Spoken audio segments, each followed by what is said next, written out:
자, 이제 이 실내 감지 레이더의 이해와 활용이라고 지금 제가 표현을 해서 오늘 이제 세미나를 하게 될 건데요.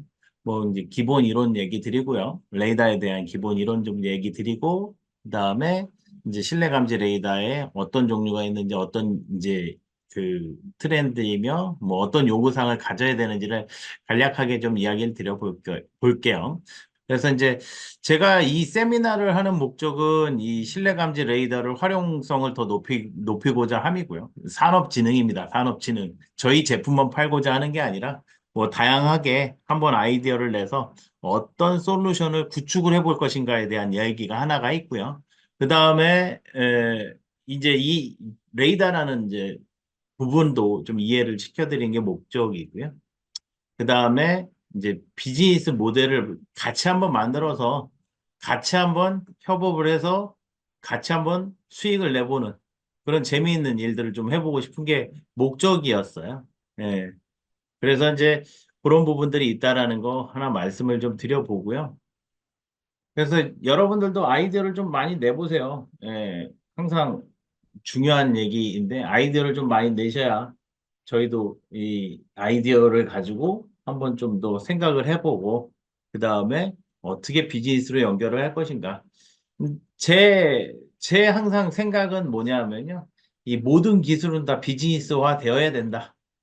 라는 게 제 생각입니다. 어려운 기술들도 어떻게 하면 이 전반적으로 산업에 그 녹여져서 진흥을 할 것인가. 이게 되게 중요하거든요. 기술이라는 게 그냥 이렇게 예쁘게 만들어 봤어 라는 데서 끝나면은 그 의미가 퇴색이 될 거라고 저는 봐요. 여러분들도 한번 뭐 아두이노를 해봤고 뭐를 해봤건 간에 좀 아이디어를 넣어서 구현을 해서 이렇게 좀 홍보를 해보면은 그걸 또 생각을 해서 또 다른 아이디어들이 나오거든요. 그래서 그 비즈니스화돼서 여러분들이나 저나 잘 먹고 잘 살 수 있는 네 그런 일들을 좀 할 수 있으면 좋을 것 같아요. 공학자들이 이런 테크 기업들 이제 기술 기업들이 좀 많이 활성화되고 잘 부흥이 됐으면 좋겠습니다. 그 레이더인데요. 레이더는 이제 전파법상이 이렇게 정의가 되어 있기는 합니다. 예, 전파법상이 정의가 되어 있어요. 그래서 2조 9항에 결정이 되어 있고요. 그래서 간략하게 얘기를 해보면 송신파를 이 물체에다 쏴서 되돌아오는 반사파를 이용을 해서 수신이 될 거고요. 이 수신되는 파가 이제 수신되는 파를 이용을 해서 속도, 거리, 각도, 위치를 알 수가 있어요. 그래서 이 세 개의 파라미터를 이용을 해서 응용 분야가 이제 나오겠죠. 응용 분야. 네. 그 다음에 거리에서도 응용 분야가 나올 거고, 각도에서도 응용 분야가 나오게 될 건데요. 그래서 이제 측정 파라미터는 속도, 거리, 각도, 뭐 이 세 가지 파라미터를 이용해서 뭐 제일 조금 쉽게 접근해 볼 수 있는 게 과속 표지판. 여러분들 속도가 뭐 높게 나타나는지 낮게 나타나는지를 이 레이더를 통해서 측정이 가능해요.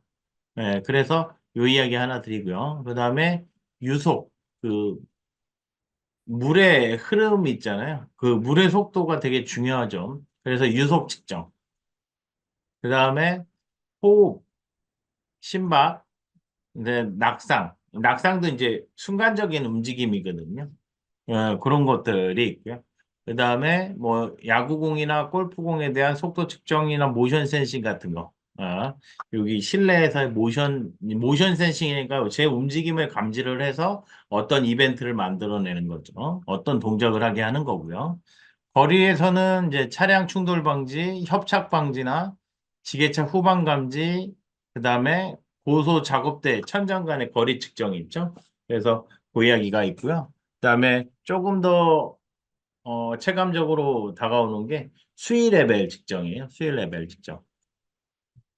그래서 그 이야기가 하나가 있고요. 그다음에 각도는 이제 사람의 위치, 어느 위치에 있는지, 어느 위치에 있는지, 어느 위치에 있는지 이런 것들을 판별하는데 좀 필요한 팩터라서 이렇게 그 이제 확인을 하게 되는 거고요. 그 다음에 다차선 속도 감지, 다차선 속도 감지. 여러 개의 차선에서 속도를 감지하고, 그 다음에 위치가 있어야 되잖아요. 그 위치. 그 위치에 맞게끔 계속 들어오는 거에 대해서 속도를 감지하게 된다. 그 다음에 제스처 인식, 제스처 인식. 그래서 이제 손에 대한 이제 위치 인식, 위치에 따라서 이렇게 그 변화를 하는 거를 인식하는 요 세 가지 어플리케이션, 이제 어플리케이션이라는 표현보다는 측정 파라미터에 대해서 응용 분야가 나오게 됩니다. 그 다음에 전파의 성질이라고 해서 나오는데요. 전파의 직진성, 반사성, 불절성, 간섭성, 회절성이 존재를 해요. 직진성이라고 하면 어떤 한 점에서 다른 점으로의 이동할 때에 그 전파가 이동하는 성질 중에 직진으로 가는 성질을 의미하겠죠. 당연히 주파수가 높을수록 에너지가 강하고요. 직진성이 강하게 되어 있습니다. 반사성은 어떤 그 토지를 반사를 해서 가는 성질. 그 다음에 불철성은 다른 물질로 진행 시 진행 방향과 속도가 바뀌는 현상. 이건 어떤 게 있죠? 대표적으로 불철성에 대해서는. 예, 젓가락 넣으면은 물에 젓가락 넣으면 바뀌잖아요. 그 생김새가 예, 이렇게 휘어져 보이죠. 그래서 진행 방향이나 속도가 달라져 보인다라는 표현을 하게 되는 거고요. 황원이 다른 두 전파가 상호 간섭을 일으키는 성질. 상호 간섭을 일으키는 성질. 간섭성인데 이건 원론적인 부분이에요. 네, 그 다음에 회절성. 회절성이라고 하면은 요 건물 있죠. 요 건물에서 전파 이렇게 쐈어요. 쏘면 이렇게 휘어 들어가는 성질이에요. 이 뒷면으로. 그래서 이쪽 부분이나 이쪽 부분이 전파가 잘 들어갈 수 있겠죠. 그러면 통신이라고 하면은 통신이 되게 잘 될 거잖아요. 예. 그래서 주파수가 낮으면 이 회절성은 되게 좋은 성질로 이제 저걸 할 수 있어요. 좋은 성질로 인식을 할 수 있어요. 그 다음에 주파수 대기 손실 특성에서 10기가에서부터 400기가까지 지금 표현을 한 거고 Y축은 100dB 정도, 감세 정도를 표현을 한 거고요. 그래서 10기가, 24기가, 60기가, 70기가, 120기가 이렇게 되어 있는데 아마 지금 레이더로 주파수 할당된 게 240기가까지 지금 용도 미지정으로 120기가, 240기가까지 지금 할당이 되어 있을 겁니다. 근데 이제 지금 뭘 얘기하고 싶냐면 주파수가 증가할수록 물이나 산소 분자에 흡수가 돼 버린다. 예, 그렇게 보시면 돼요. 그래서 감쇄가 심해진다. 이렇게 보시면 되겠습니다.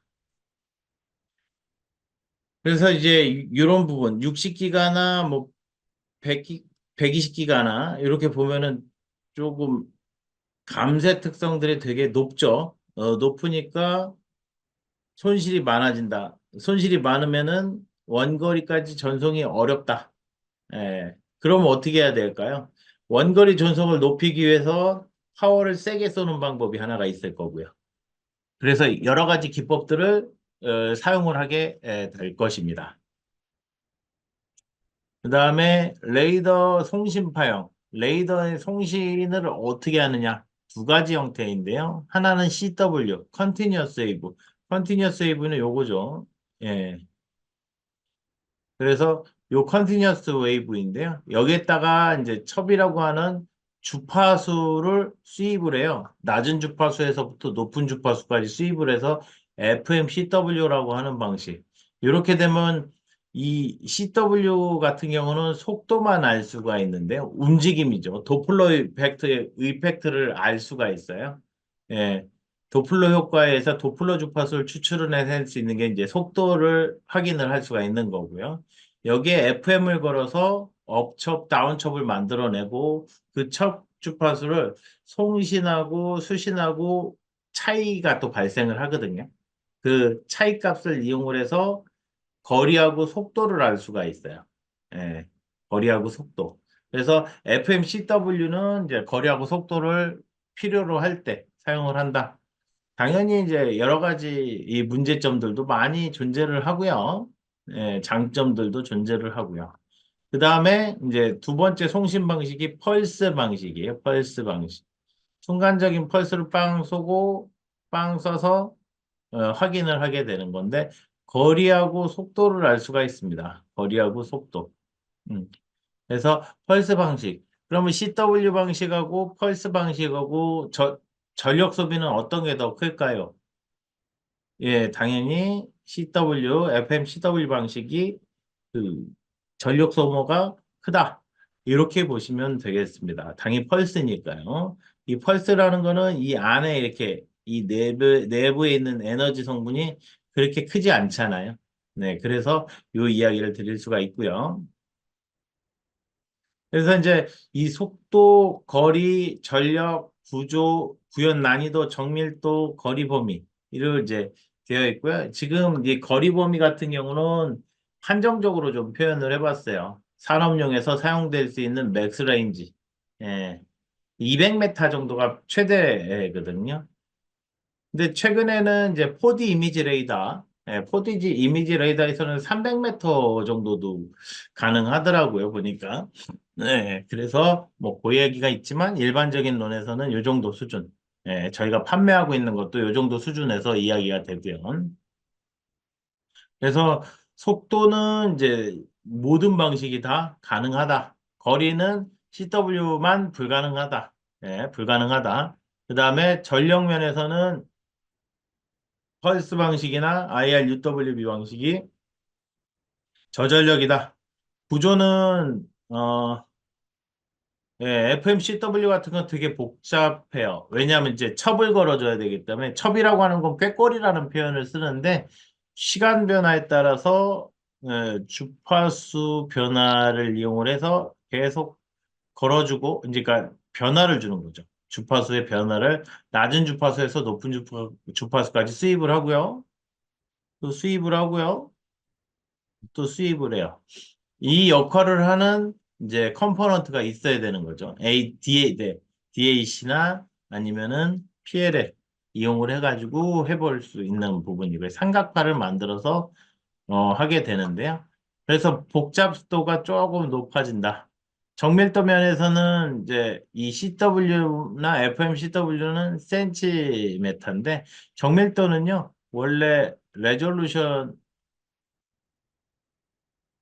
2배 밴드위스 분의 빛의 속도로 이제 표현을 해요. 그래서 이 밴드위스가 넓으면은 레졸루션은 당연히 좋아지게 되어 있죠.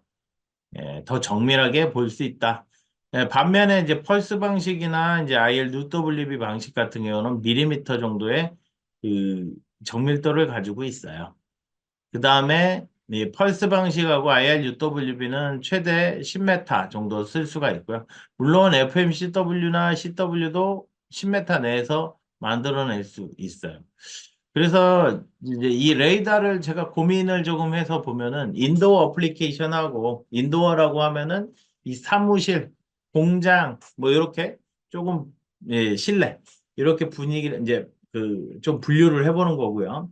그다음에 야외 인도어, 아웃도어 어플리케이션. 근데 그러니까 인도어는요, 거의 10m 내에서 대부분 이야기가 끝난다라고 보시면 돼요. 예. 그러니까 10m의 거리에서 무언가를 감지하는 형태가 대부분이에요. 그래서 조금 더 좀 좋은 방식이라고 표현을 해야 될까요? 좀 적절한 방식은 이 펄스하고 UWB 방식인데요. 이제 가격을 또 따져봐야 되는데 가격이 그렇게 싸지가 않아요. 근데 CW나 FMCW 같은 거 고전적으로 계속 쏘았기 때문에 네, 저 레이더만 있는 줄 아시는 분들이 많이 계시는 거고요, 또. 그 다음에 이제 송신 방식에서 지금 이 여기에 나와 있는 주파수 대역은요. 그 전파법에 지금 소개되어 있는 주파수 대역을 표현을 해놨고 현존하는 칩을 지원하는 칩이죠. 칩들이 이렇게 있다라는 거. 5.8기가 IC도 있고요. 10기가 IC 있고 24기가, 60기가, 77기가, 120기가. 뭐 IC가 없을 때는요, 이런 것들 풀었었어요. 풀어서 24기가까지는 풀어서 썼어요. 일반적으로 60기가는 거의 사용을 안 했었겠죠. 그래서 풀어서 쓰는데 이제 60기가, 77기가, 뭐 120기가 이쪽에서 이제 칩들이 IC들이 이제 등장을 하게 되었고요. 그래서 연속파 혹은 FMCW들을 지원하는 주파수 대역은 이와 같고요. 그다음에 펄스파를 지원하는 거는 7기가에서 10기가인 UWB 대역, 용도 미지정 대역인 60기가 대역. 이 두 가지에서 요게 IR UWB 대역, 요거는 펄스 레이더 대역. 이렇게 보시면 되겠습니다. 그래서 이렇게 지원이 된다라는 거 하고요. 그 RCS라는 게 있는데 레이더 크로스 섹션이에요. 그러니까 신호를 빵 쏘면은요. 이 신호가 맞고 되돌아올 거잖아요. 근데 이 면적이 크다고 하면은 되돌아오는 반사되는 수신 세기가 셀 거란 말이죠. 그럼 팔이나 벌레들 거의 없겠죠. 반사 면적이. 예, 그 얘기인 거예요. 그래서 레이더 반사 면적을 이제 목표 변수로 파라메터로 해서 스펙으로 정의를 합니다. 일반적으로. 그래서 RCS 값 얼마까지 인지를 하겠다. 이렇게 목표를 만들어요. 요건 수식적으로 존재를 하니까 계산을 해보면 되기는 합니다. 그 다음에 예, 여기에서 이제 주파수에 따라서도 당연히 다르겠죠. 그러니까 이런 것들이 되게 많이 좀 고려가 돼야 되기는 하는데, 이 구체에서 예, 맞아갖고, 그 다음에 이 정육면체에서 맞아갖고 되돌아가는 거, 이런 게 코너, 요렇게 생긴 부분, 요렇게 맞아갖고 되돌아가는 게 다 다르죠. 예, 그래서 요 방사 파형에 따라서 SMB가 또 달라진다는 얘기를 지금 하고 있는 거고요.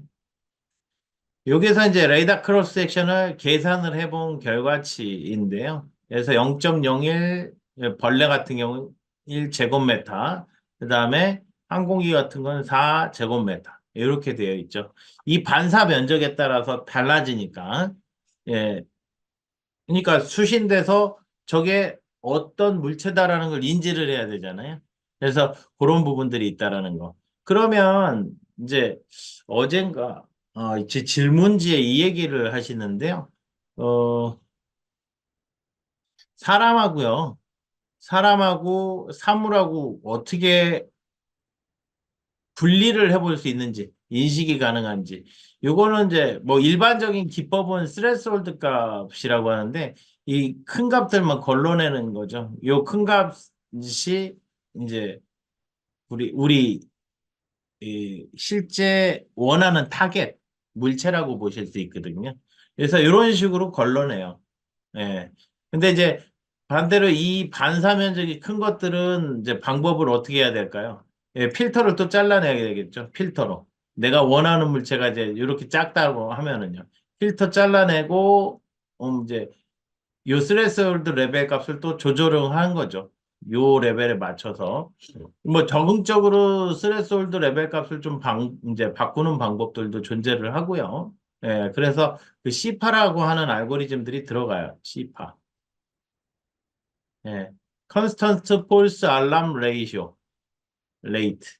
예. 그래서 저런 것들이 오경보를 어떻게 만들어내는지 요건 이제 그 조금 원리적으로는 여기서 설명드리긴 좀 어렵고요. 시간상. 그래서 C 파라는 알고리즘을 집어넣습니다. 그래서 이제 레이더 칩 회사에서요. C 파 알고리즘을 좀 집어넣어 놨고요. 그 다음에 예, 이제 알고리즘의 싸움이기는 한데요. 여기 안에서 실내 감시를 위해서 MTI, Moving Target Indicator. 제가 막 움직이면은 그 움직임에 맞춰서 이제 계속 감지를 하고 있는 상황이 될 거고요. 뭐 그런 식으로 해서 고정 물체나 클러터, 노이즈들을 제거해 나가기 시작을 합니다. 그렇게 보시면 되겠고요. 자, 그러면 여기까지가 대략적인 레이더의 이야기인데요. 여기서 뭐 깊이 있게 들어가기는 쉽지는 않아요. 시간이 너무 오래 걸리기 때문에요. 그래서 실내 감지를 조금 국한을 좀 해봤어요. 실내 감지에서 어떤 요구 사항들이 필요로 할까? 그래서 실내 반경 몇 메터까지 감지를 하기를 원하는가? 그리고 어떤 것을 모니터링 할 것인가. 뭐 대부분 사람이 되겠죠. 예, 사람.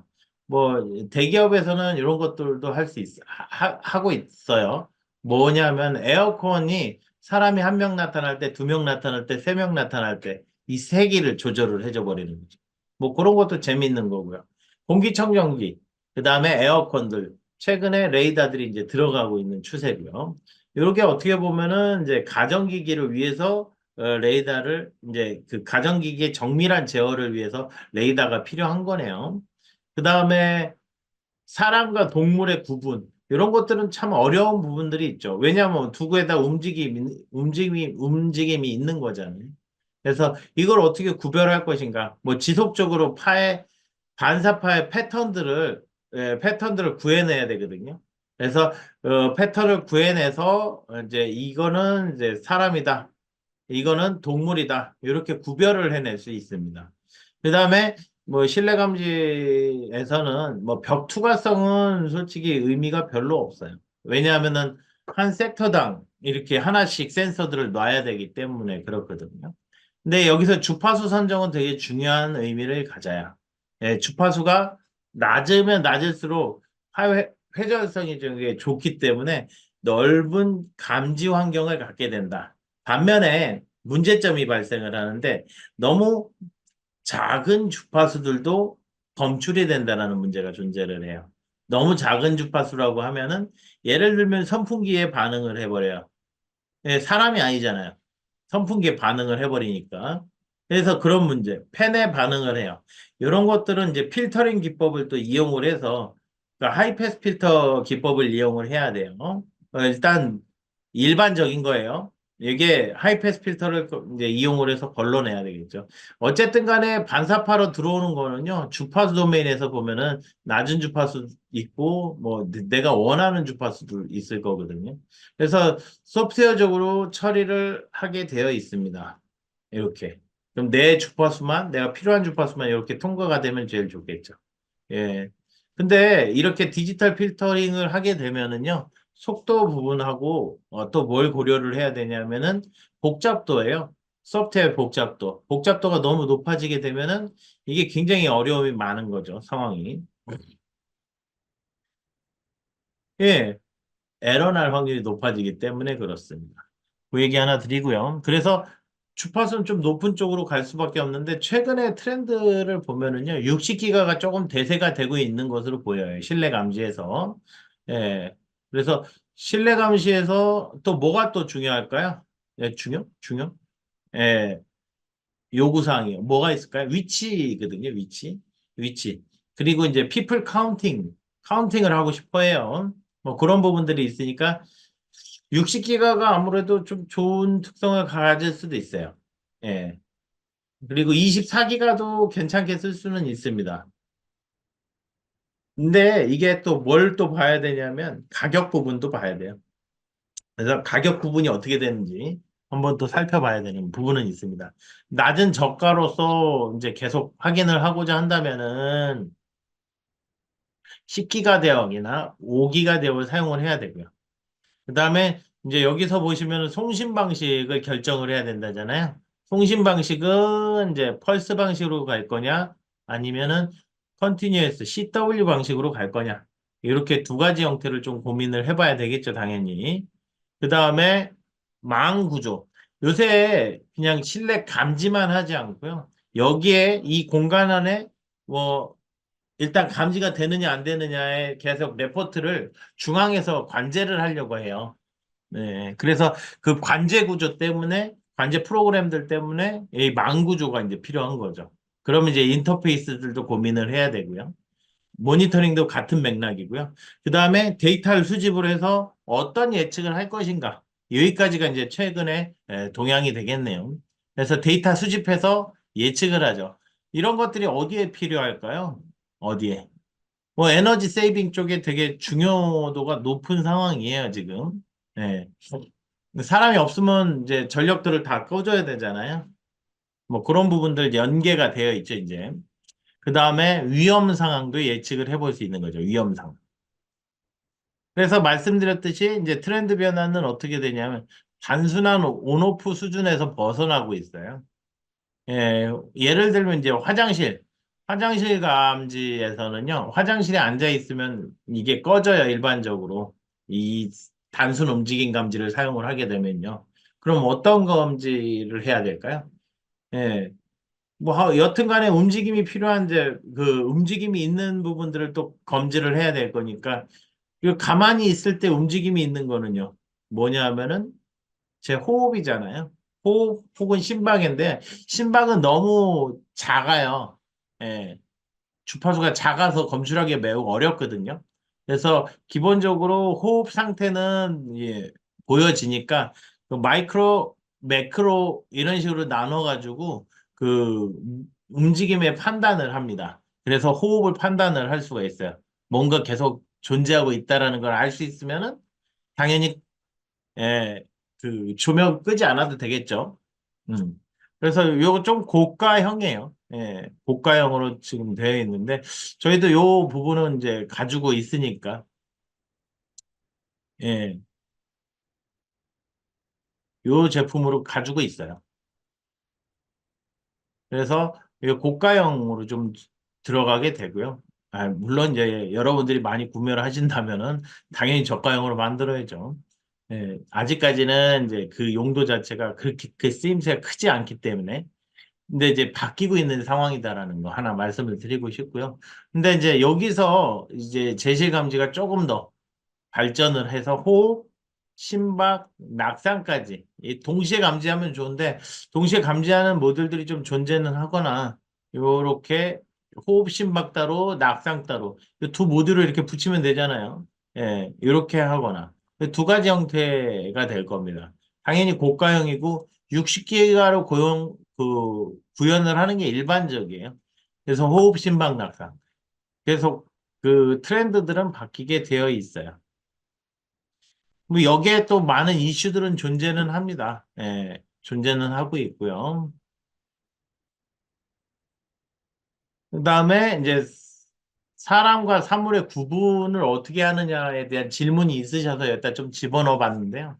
이 아까 처음에 얘기했다시피 이제 인계값을 이용을 해서 찾아낼 수 있다라는 거 하고요.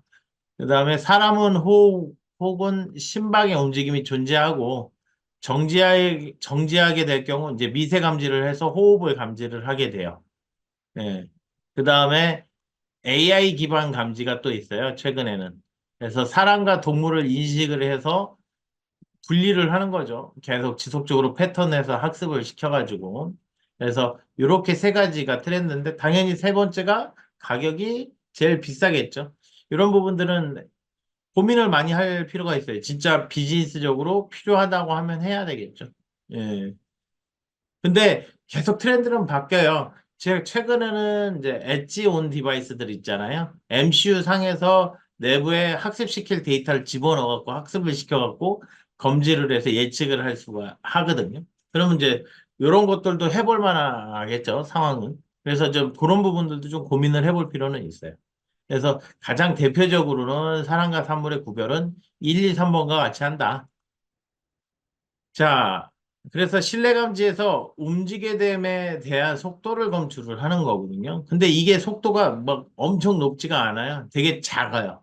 예, 작은 움직임이니까 어려움이 많은 게 그냥 생활의 움직임들 있잖아요.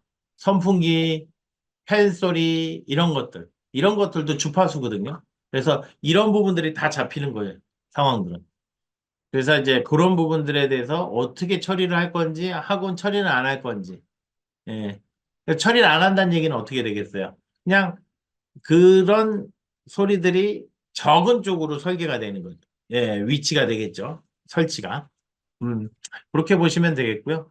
예, 단순 움직임만 감지할까? 아니면 미세 움직임도 감지를 할까? 예. 그 다음에 사람, 동물 구별해 감지를 할까? 어렵죠, 당연히.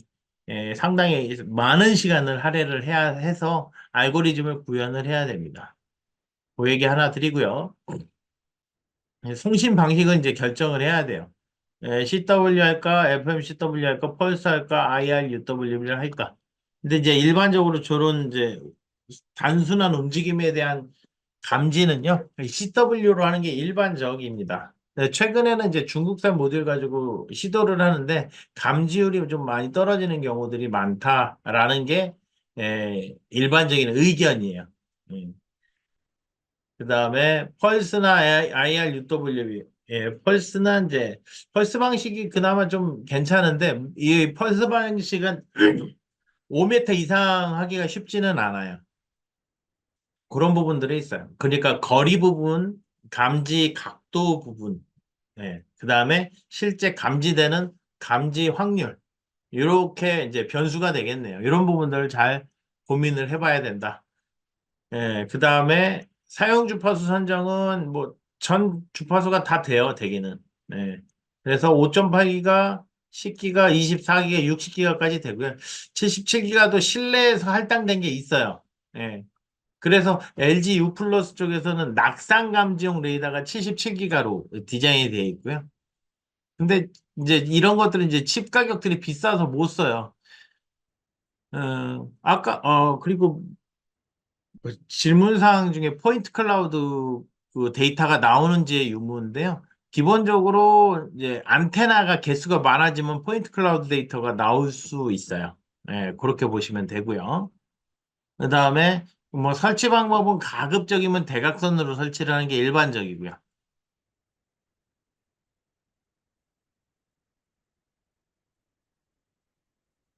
그 다음에 요게 이제 화장실 근접 센서 혹은 조명 센서, 그 다음에 주면 움직임, 그다음에 회의실 내 감지, 자동문 같은 거. 이제 자동문 같은 건 엄청 저가로 구현을 해야 돼요.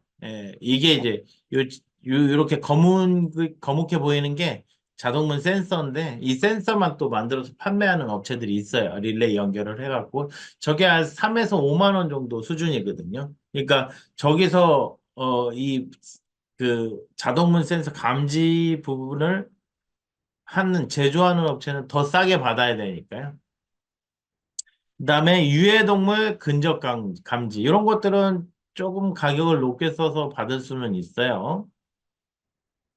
그다음에 실내 조명 제어인데요. 이런 거 조도 센서 같은 거 같이 집어넣어가지고 한번 볼 수가 있는데 여기서 이제 고민할 사항들은 당연히 주파수, 어떤 주파수를 쓸 건지, 거리는 얼마나 돼야 되는지, 감지 각도, 그다음에 전류량, 그다음에 사용 개수. 이렇게 봐서 이제 고민을 좀 해봐야 될 포인트들이 있는 거고요. 최근에는 이제 이런 회의실 공간이 많다가 보면은요, 많다고 보면은 요걸 감지하려는 시도들을 많이 하시거든요. 이 안에 사람이 있는지 없는지. 그래서 중앙에서 봐가지고 회의실 예약이 가능하게. 뭐 대기업 같은 경우는 뭐 몇백 개가 회의실이 있다고 하니까 그런 효율성을 따져서 하게 되는 거죠. 이런 레이더 센서를 집어넣어서요. 당연히 이제 사용 개수가 이제 고민이 많은 거죠. 이제 10m 반경에서 실제 10m를 다 쓰지는 못해요. 그래서 5m 정도에서 하나씩 만들어서 사용을 해야 되고요. 그리고 실내 환경이 굉장히 복잡합니다. 이렇게 심플하지는 않아요. 하여튼, 그런 얘기 하나 들고, 여기서 이제 단순 감지할 것인가, 호흡 감지를 할 것인가, 피플 카운팅을 할 것인가, 사람이 몇 명이 있는지를 또 파악을 해보고 싶은 그런 니즈도 존재를 하고요. 그 다음에 호흡 심박 낙상 얘기 드렸죠. 요거는 이제 일반적으로 최근에는 60기가로 많이 하고요. 그 다음에 여기서는 이제 그 UWB로 해서 호흡, 그다음에 호흡 여기 있는 게 다 가능하기는 하네요. 가격이 좀 높아서 그렇죠. 그래서 요런 이제 데이터들을 필요로 하는 업체에서는 요 UWB. 이제 UWB 방식하고 FMCW 방식하고 정밀도는 어떤가? 당연히 UWB 쪽이 정밀도가 높습니다. 그런 문헌들이 많이 존재를 하고요. 그래서 호흡심막 낙상 같은 경우는 이와 같이 이제 검출을 하게 돼 있고요. 최근에는 이제 사회적 약자 관리에서 그 활동량 감지기, 요거는 이제 아마 10기가로 디자인이 돼 있을 거예요. 그래서 단순 감지로 튜닝이 돼 있을 거고요. 그래서 여러 개의 활동량 감지기를 다 붙이는 거죠. 네. 붙여서 사용을 하고요. 최근에는 이 화재 감지기 안에다도 이 레이더 센서를 집어넣는 사례들이 지금 나오고 있어요. 네, 가격을 좀 싸게, 저렴하게 해서 하는 경우들. 그래서 이런 이제 독거노인이나 아니면은 이제 사회적 약자들에 대한 관리를 할 때 이런 컨셉으로서 지금 그 만들어진 게 이게 보건복지부 사업으로 아마 거의 종료가 됐을 것 같은데요. 그런 게 있고요. 어, 말씀드렸듯이 감지 진화 방향은 이제 생체 감지를 통한 뭔가를 제어하려는 시도들이 지금 나오고 있고요. 에너지 관점에서 건물 제어, 이게 굉장히 큰 화두예요. 여러분들이 에너지 관점 관련 회사라고 하시면 저희랑 한번 만나셔가지고 많은 이야기를 좀 나누면 좋을 것 같고요. 그다음에 위험 구간에서 사용성이 늘어나고 있는 추세인데요. 최근에 이제 지하철 안에 있는 화장실에 레이더 센서가 들어갑니다. 그게 지금 어떻게 진행되고 있어요. 전체를 다 진행을 하려고 하고요. 그 다음에 다양한 환경에서 사용성을 추구하려고 해요. 다양한 환경. 뭐 여러 가지 환경들 있죠. 실내에서 쓸 수 있는 뭐 창고 관리라든지, 그 다음에 뭐 아이들, 그 데이터 센터 내에 누군가 출입을 했을 때 계속 이 사람의 에, 그 모니터링을 하고 싶은 상황, 뭐 이런 것들이 되겠죠. 그리고 이제 레이더만이 능사는 아니고요. 조합된 센서들이 필요한데요. 그 조합 센서들이 지금 나오고는 있어요. 네, 그래서 이런 부분들을 조금 잘 보시면 좋을 거고, 앞으로의 시장은 조금 크다라고 볼 수밖에 없어요. 기본적으로. 크다. 얼마나 크냐는 이제 묻지 마시고 한번 찾아보시고요. 그 다음에 개발 시 이제 필요한 사항은요. 지금 레이더 센서에 대한 하드웨어들을 당연히 개발을 해야 되겠죠. 그 다음에 그 하드웨어에서 신호 처리 알고리즘을 개발을 해야 될 거고요. 그 다음에 알고리즘 개발해서 펌웨어로 넘기는 작업들. 그래서 이 센서들이 자발적으로 센싱을 하는 그런 상황에 레이더 센서를 만들어 줘야 되겠죠.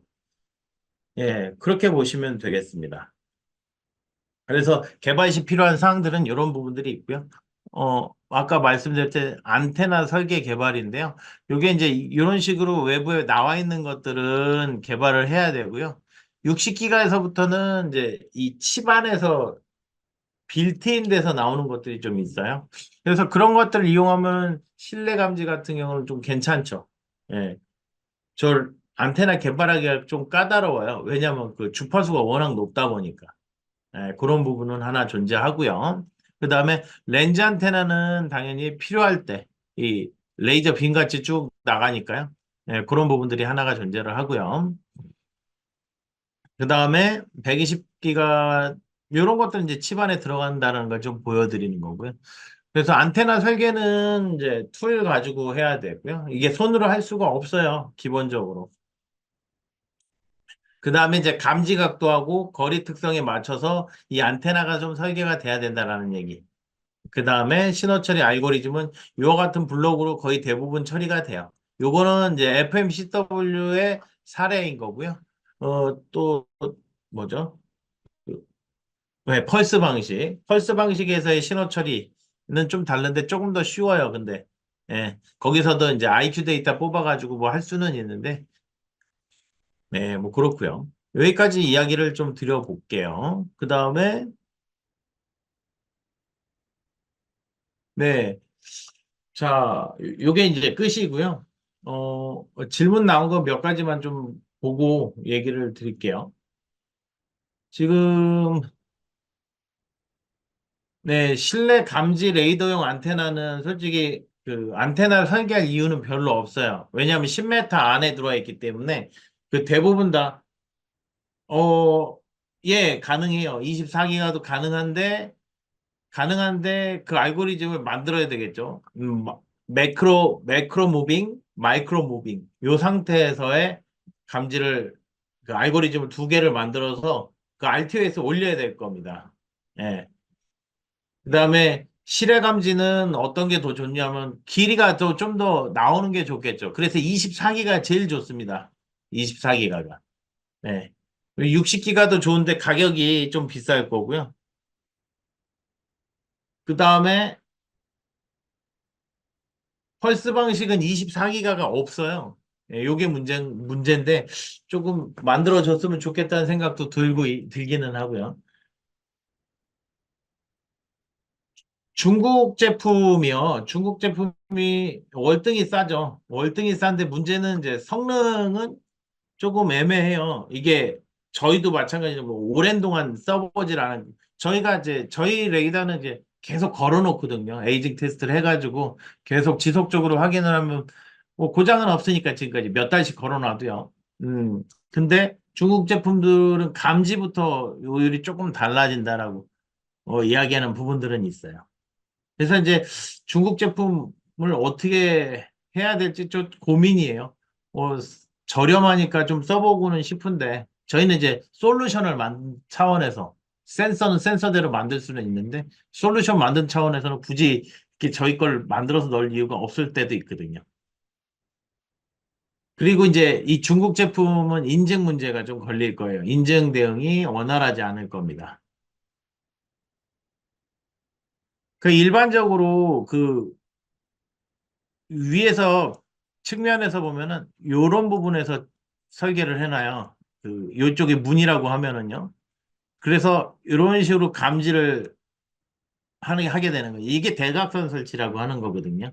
윗면에서 이렇게 평면도를 봤을 때. 예, 그래서 브라켓 같은 것도 있어야 되고 틸팅 같은 것도 해야 돼요. 예. 그래서 그런 부분이 있다라는 걸 얘기를 드리는 거고요. 많은 궁금증들을 갖고 계시네요. 외부에서는 실시간 속도 측정하려면은 도플러 가지고 할 수는 있죠, 당연히. CW 방식 가지고 할 수 있고요. 근데 FMCW는요, 이 레졸루션을 높여버리면은 뭐가 문제가 되냐면 속도 레졸루션이겠죠. 뭐가 문제가 되냐면 MCU 부분, 이제 프로세서 부분이 FPGA로 넘어가요. 그러면 가격이 높아져요. 예, 연산량 부분 때문에. 그래서 쉽지 않을 거예요. 그리고 FMCW 대부분 보면은 150km 정도밖에 안 될 겁니다. 대부분. 예, 그래서 CW로 실시간 속도 측정하시면 되겠고요. 아, 뭐 그러면 사용은 가능하죠. 예. 그래서 좀 메모리 용량도 좀 충분한 거 가지고 하시면 충분히 예, 가능한데 굳이 속도만 측정을 하는데 어떤 게 더 필요한 거죠? 차선마다의 그 속도가 필요한 건가요?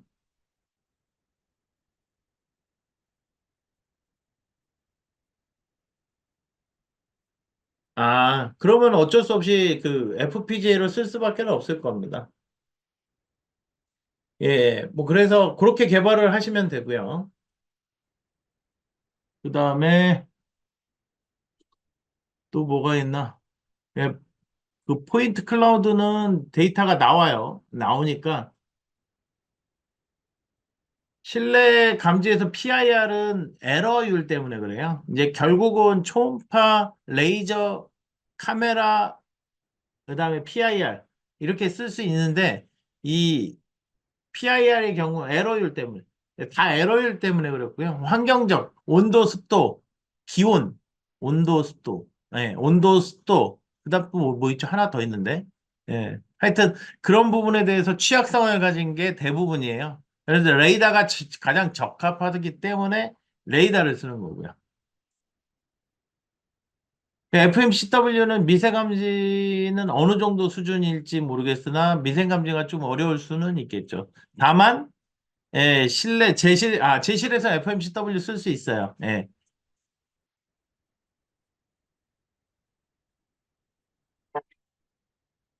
그러니까 안테나 개수를 이용을 해서 쓰는 거지. FMCW는 이제 글쎄요. 저희가 이제 하반기부터 또 개발할 것들이 이제 그 60기가 부분에 펄스형 레이더 쪽이 될 것 같은데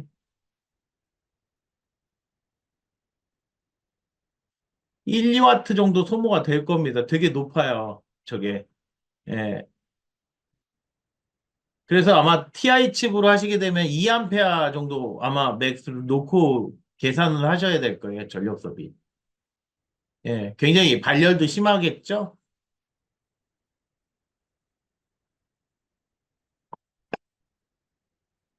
네. 생각보다 전력량이 커서 고민을 좀 많이 해봐야 될 포인트는 있는 거죠. 그냥 실시간으로 계속 이제 첩을 걸어서 이제 확인을 해야 되니까 그런 부분들이 이제 부담이 되겠죠, 당연히.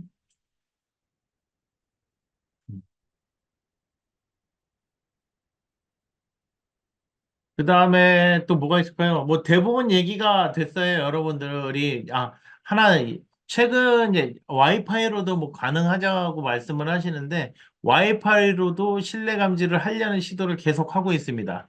그, 결국은 이제 이 IQ 데이터를 받으면 되는 건데요. 이 IQ 데이터가 그 와이파이의 통신 데이터 중에 IQ로 신호를 받거든요. 그래서 CSI라는 제가 지금 약어밖에 기억이 안 나는데 그 CSI라는 채널 부분을 이용을 해서 거기서 신호 처리를 해서 실내에 어떤 상태에 있는지 사람이 움직임이 있는 거 뭐 그런 부분들을 체크하는 시도가 지금 오래전부터 대두가 되고 있기는 해요. 그래서 와이파이로도 가능할 것 같기는 한데 이제 테스트는 해보진 않았어요.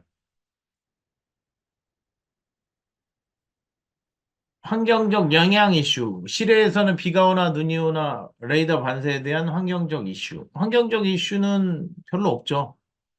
예. 그래서 레이더를 쓰려고 하는 이유는 야외에서는 당연히 비올 때도 감지가 잘 돼요. 그 현대차의 크루즈 기능 써보셨으면 확실히 이해를 하실 수 있는데요.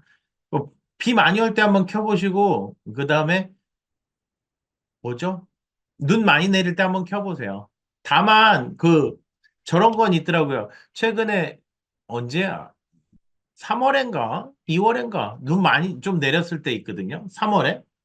눈 내렸을 때, 이 레이더 감지 센서부에 눈이 딱 붙어 있으니까, 그것도 물로, 이제, 물이 많이 좀 섞인 눈이었거든요. 그래서 그게 착 붙어 있으니까 감지를 하기는 못 하더라고요. 그러니까 물은 투과가 안 되기 때문에 그래, 물. 차의 색상은 거의 이슈가 되지는 않을 것 같아요. 예, 않아요. 예, 다만 그 수지 자체는 그 ABS 수지를 쓸 거예요, 아마. 유전율이 좀 낮은 형태의 플라스틱을 사용을 해야 될 거고요. 네. 예, 그까지 얘기 또 드렸고요. 그 다음에 사용은 잘 하셔야 되고, 또 뭐 궁금하신 거, 질문이 많으셔서 궁금하신 게 있으시면은 더 질문하셔도 됩니다. 레이더 안테나 PCB 설계는요, 그냥 일반 업체에서 못해요. 예, 그 디멘전 있다고 해서 그 디멘전 형상 있다고 해갖고 할 수 있는 계제 것이 아닙니다. 예, 저희 쪽으로 의뢰를 맡겨주세요. 그게 훨씬 신상에 편합니다. 예. 레이더가 제실, 이게 이제 IoT화 되는 부분들을 조금 많이 눈여겨보시면 돼요. 자율주행을 타겟으로 네, 사용을 하고 있습니다. 저희가 대리점이에요. 예. 그래서 좀 전략적으로 좀 많이 사용을 하고 있고요. 아콘 여사는요. 그다음에 레이더 교육의 이해가 이제 저희 쪽에 이제 교육 과정이 하나가 있어요.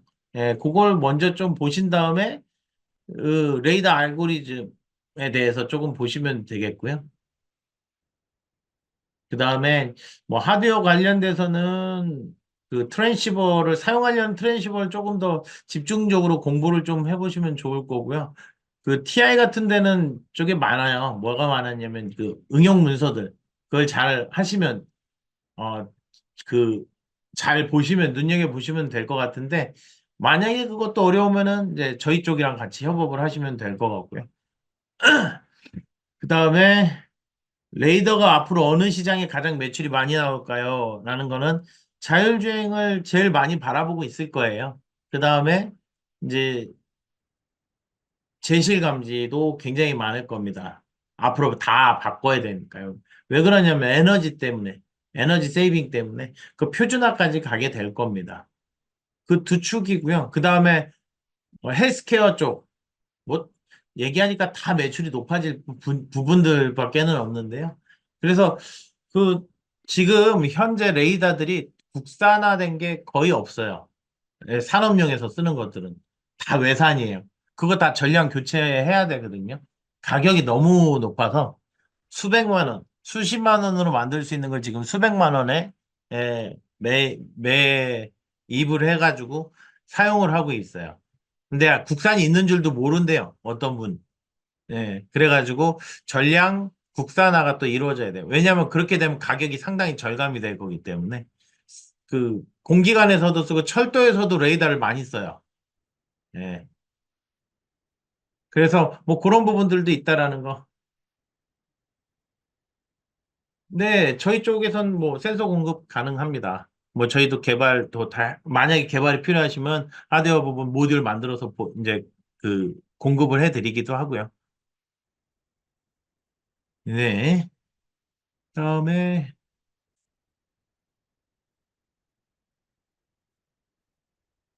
그다음에 예, 이제 말씀드렸지만 사업화를 좀 많이 생각을 해보세요. 이게 레이더가 워낙 광범위합니다. 광범위하니까 한 축만 잡아가지고 예를 들면 제실감지만 잡아가지고 레이더를 개발을 하셔도 돼요. 조금 더 고가 쪽으로 하시는 게 좋습니다. 저가는 누구나 다 하니까. 예. 저가는 일단은 라인업 중에 하나 가져가시면 되는 거고요. 고가 라인업 중에 조금 더 여러분들의 것들을 좀 차별화 시켜가지고 하나의 사업으로서 이게 덩치가 되게 커요.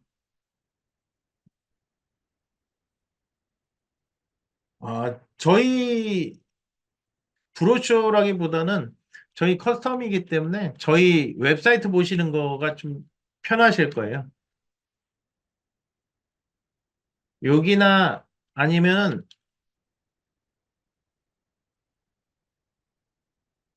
요 두 군데에서 보시면은 예, 조금 편하실 겁니다. 그 외에는 다 커스텀 제작을 하기 때문에요. 예. 그래서 커스텀 제작이 대부분이세요, 고객사들은. 또 뭘 얘기를 드려야 될까요? 어, 예, 신기술이라고 볼 수 있고요. 그 레이더의 쓰임새는 계속 커지고 광범위해지니까요. 그 중에 한 축만 잡고 사업화를 하셔도 여러분들 회사나 여러분들 개인이 할만해요. 예, 할만해요. 하니까 그런 부분들 좀 보시면 좋을 것 같고요. 별게 다 있어요. 저희도 모르는 분야들도 정말 많더라고요. 제가 모르는 분야가 없어야 되거든요. 왜냐하면 제가 10년 동안, 벌써 12년째인데 10년 동안 이 레이더 시장을 이해하는데 상당히 오랜 시간이 걸렸어요. 예, 판매처가 되게 불분명합니다. 예, 레이더가. 그래서 그거 시장을 찾는데 상당히 오랜 시간이 걸렸다라는 거죠. 그래서 지금 여기 계시는 업체분들도 저희 거 쓰시는 업체들도 있고 저희랑 협업을 하셨던 업체들도 있는데요. 그래서 되게 그 분야가 광범위하니까 다만 또 이제 이게 그 어려움은 많죠. 예, 기술의 어려움이 있기 때문에 예, 옆에서 서포트를 해야 되기 때문에 이런 부분들이 조금 더 큰 부분은 좀 존재를 하고요. 그 중국산을 함부로 쓰기가 쉽지는 않아요. 그래서. 물론 쓰는 업체들이 많기는 한데요. 아마 다 국내로 회귀하는 경향을 가지고는 있어요. 최근에. 네, 그 얘기 하나 드려보고요. 예, 어지간한 얘기는 다 드렸어요. 예, 그래서 안테나는 뭐 저희가 오랜 동안 설계를 해서 하고 있기 때문에 그 다음에 하드웨어도 그렇고요. 그 다음 레이더 테스트 셋업 같은 것도 저희가 오랫동안 해왔기 때문에 뭐 그런 부분들은 이제 문의를 주시면 좋을 것 같습니다. 자, 질문이 없으시면은 이것으로써 세미나를 종료하도록 하겠습니다. 수고하셨습니다.